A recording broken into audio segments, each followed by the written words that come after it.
Hey everybody, it's John with Contract Diagnostics. Let's talk money, let's talk revenue, let's talk physician turnover.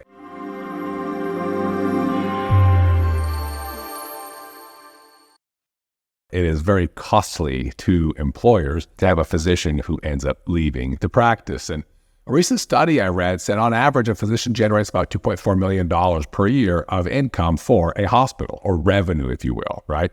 The highest was interventional cardiologists at $3.48 million per year, and orthopedic surgeons at $3.29 million per year on average. So a departing physician has a big impact on the top line and thus bottom line for a organization, whether it's a group, it's a hospital, whether it's a multi-specialty group or anything in between. On top of that, if a physician leaves, interviewing expenses, for bringing candidates in could be anywhere from $30,000, right? Cost for recruiting physicians, human resources and people posting things online and taking phone calls and everything else, $250 per hour is on average what they think all of those people combined end up costing. And when you add it all up, on average, they say 4.3 months to fill an open position. I think it's much higher from what we hear. And obviously it varies greatly if you're talking Austin, Texas, or San Diego, or if you're talking rural Midwest. But on average, it costs employers a lot of money to replace physicians, whether they're bringing in locums to recover lost revenue, which are very expensive,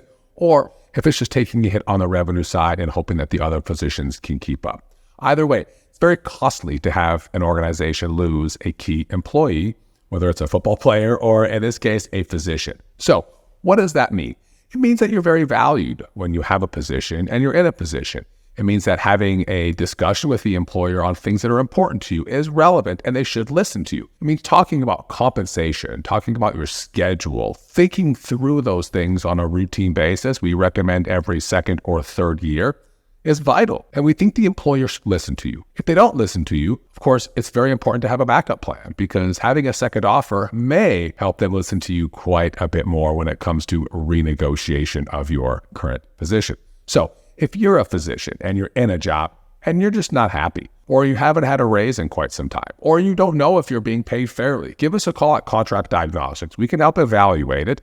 And if necessary, come up with the talking points needed to have that conversation with the employer, to discuss what the options would be for increasing your pay or modifying your schedule. We can lay out facts and statistics like this so you can share them with the employer so they know that losing you is very, very costly and you want to stay, but you need some considerations around certain items, maybe compensation, maybe schedules, maybe something else. But I would tell you this, don't just sit back and be idle. Enjoy your job, of course, and be happy and earn good money. We know that physicians do. But don't just sit back and say nothing about your compensation. As your contract renews every single year, be vocal, be aware, be understanding of the employer situation, but also know what you want and how to have that conversation. And that's what we're here for at Contract Diagnostics. Give us a call anytime. We're here to help, hear your story, and see if there's any way that we can move the needle forward for you in something that's important to your story.